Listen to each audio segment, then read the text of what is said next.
Hey friends, Tasha here. Welcome back to the channel. Thank you again for all the support here. Feel free to subscribe to the channel. I post videos helping us try to grow as professionals in whatever industry you work in. Today I'm going to be talking about productivity and organization. Years ago in like high school and college, I was not an organized person. I was like very disorganized actually. I kept everything in my head and I tried to just like keep mind of everything going on, and it just is not really a scalable solution that I have found. Working at 343, I became a producer, and in my mind, producers were like the most organized people and the people who you could rely on the most to know where things were, how they were, displayed or whatever it is. All the files were kept in a proper order. They knew what they were working on. They knew where their priorities are. Just very kind of organized people. And so I spent years learning how to be a more organized person. And along the way, I tried and picked up different kind of habits and methodologies and philosophies about how to be organized and how to be productive. And so I wanted to share some of those things that I had tried and learned along the way, but mainly kind of walk people through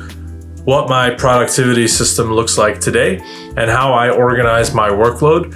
And so hopefully that is helpful to all of you. So along the way, I've tried a number of different productivity methods and organization methods. So mainly in terms of how I organize my work, I've tried Smartsheet. We use Smartsheet as a team. It's this program where you can build out these almost like Excel sheets. You can assign them to different people on your team. You can track tasks, things are automated.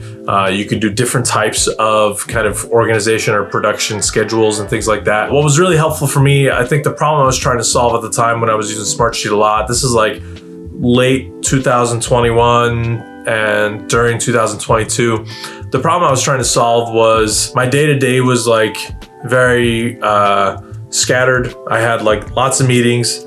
Sometimes I'd have a half-hour block of time. Other times I'd have like an hour or two block of time. I had tasks that were really small, so like emails, things like that.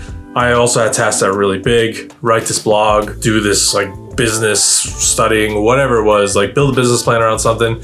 It was just like kind of all over the place, and I needed an organization method that was going to let me kind of pinpoint my day. And so what I did was, and shout out to Divian on the team who really built this for me, I had like a calendar throughout the week that just had like my tasks, and I put a time on when I was doing those things. So I was time blocking them as coined by Cal Newport. So then I would go to my Smartsheet and I could see, okay, it's 2 o'clock, I have a half hour. Here's what I set aside for 2 o'clock. And that actually works for a while. You actually need to be really strict to be able to do that properly, because if you get to 2 o'clock and you've got nothing there, you're scrambling. You're like, oh crap, I didn't set up my day properly. And it also just forced me in the mornings or the night before to go through my Smartsheet and make sure it was up to date. And I think the reason I kind of fell out of process with that was it was difficult for me to kind of be flexible and also add new things to it. My schedule was still ever changing, and it just became a lot of work to upkeep this thing. So that was taking away time from actually doing the tasks. And as I got more and more busy, I started to fall back to old habits, of course, which is not using Smartsheet and just kind of relying on my brain for what I needed to do, which is a bad system. Eventually moved away from that. Other things that I've used were like OneNote. So we used to have this OneNote that I built for the team years ago. Every day we went into what we call a daily sync, 9:30 every morning, and the team talked about what we're gonna work on that day and what we needed to accomplish by the end of the week. And so that one was more free form. We just typed in bullet notes of what we were going to do. And that was pretty good because I could see a snapshot of what the team was working on, but I could also just list out the things that I'm working on, and the team could know what I was working on too. So that was more free form. It didn't kind of time block things, which I would say less productive. So I eventually moved away from that system. Another thing that I did was bullet journaling. So I did bullet journaling for a number of years. And that's actually pretty similar to what I do today, which I'll get into in just a moment here. But bullet journaling I really liked because I liked writing things. I love notebooks. I love like stationery and pens. I don't know why. I've just always been a nerd for that type of stuff. It gave me the real tactile feeling. I used to have a lot of books where, I would write all the blogs that we published for HCS years ago that I wrote. I would handwrite first in like my notebooks, and then I would type it up. I've moved away from that system for that, but I've just always been kind of like romantic about writing, or handwriting, I should say, even though my handwriting is actually garbage. That was really kind of spoke to me, right? I could handwrite stuff, I could cross stuff off, I could write extra notes, I could doodle. A lot of my papers just had doodles. Sometimes in meetings I'm listening, but I'm like, I don't know, doodling on stuff. So I really like a good notebook, and kind of leads to the system I have today. I've got this one notebook that I use. I actually don't have it on me right now. It's at the studio, but every week I basically break my week up into different like categories. So I have my big projects, which take hours to do, or they take like multiple weeks because I need to wait on information to come back to me or whatever it is. There's like more back and forth that's required. So those are like bigger projects. Then there's like smaller projects, which are like, you know, maybe a half hour out to do. I need to, you know, write a blog or something like that. Pretty concise, but still takes like a good block of time to do. It's more like deep work type things. And then there's like the, you know, quick tasks, which are like reply to this email, send this email to someone else, kick off this conversation here, find time with this person to talk about this. If there's something new that comes up out of a meeting, I'll write it down in the quick tasks if it's one of those, or if it's a big project that I need to do, I'll add it to the projects.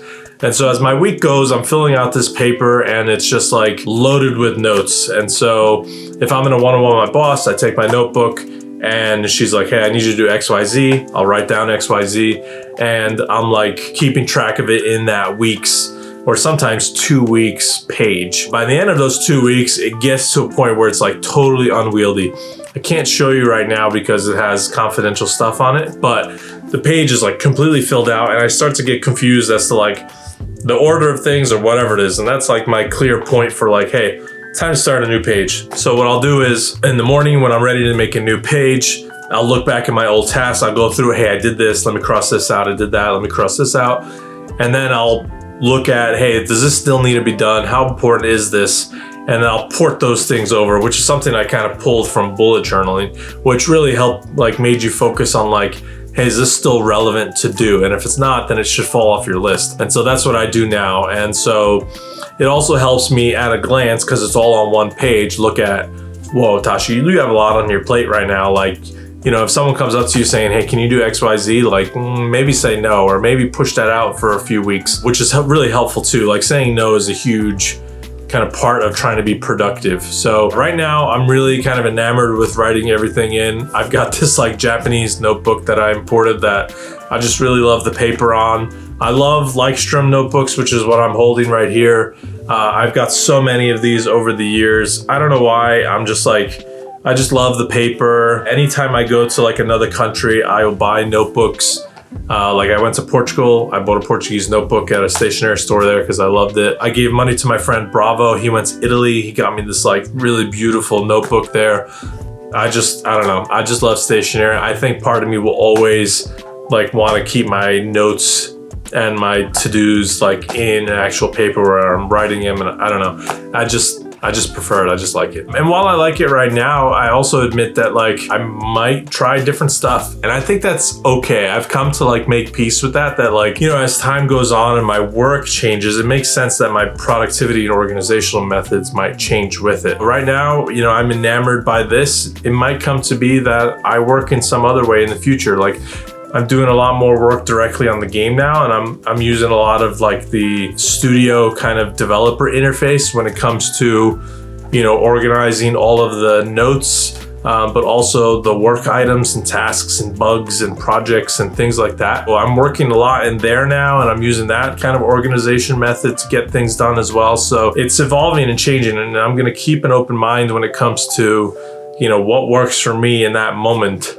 And so right now, you know, this is what's really working for me, for my needs, and I'm gonna go with it until I feel like it's not cutting it. My number one advice to you is just try everything and find what works for you. I think it's easy to kind of get roped into a single person's productivity method, and you know, they're gonna sell you a notebook to go buy or sell you a service or whatever, and like, sure, maybe that stuff works, maybe it doesn't. Like, I'm not saying don't spend money. I'm saying try everything, see what works for you, and be open to changing. And like, there's so many times where I felt like, oh man, I tried this and it doesn't work for me. Like, it means I just don't get it, or I'm not good enough, or whatever. Like, that's all BS. Like, you just gotta like try a bunch of different things. If it works for you in the moment, great. If you find that later it doesn't work for you and you try something else, like, go ahead and try it. Ultimately, I feel like, yeah, the organization stuff is super important. You need to have some way to organize your work. At the end of the day, like, the thing that's gonna make the difference is like, are you just like heads down actually doing work and not thinking about like just trying to organize your work all the time? You gotta actually like do the work and like get stuff done. Ultimately, that's gonna be the thing that kind of moves the needle the most. So that would be my recommendation. Try bullet journaling, try a OneNote, try Smartsheet, try Asana, try whatever, try everything. Like, try the Pomodoro method, it doesn't matter. Just try it. Try it for a week, try it for a month, see what works, see what doesn't work, what you like, what you don't like.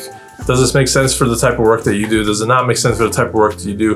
Does it make sense for your team, for your partners, whatever? Just try it. You never know what might work for you in that moment and how it might change, and just keep an open mind about where it could evolve in the future. So hopefully that helped. That shared a little bit of kind of my raucous brain into these different productivity and organizational methods that I've tried. If you have any book recommendations for notebooks and nice paper, I would love to hear them, because again, I love this stuff. I actually spent decent money on it because I love a good writing experience, even though my handwriting is crap. So anyway, if you found this video helpful, be sure to give it a thumbs up and leave me a comment and what productivity methods you like and you find helpful for you, because I'm like endlessly fascinated about learning about this stuff. So that's gonna do it for today's video. If you like these videos, subscribe for more, and I'll see you guys in the next one.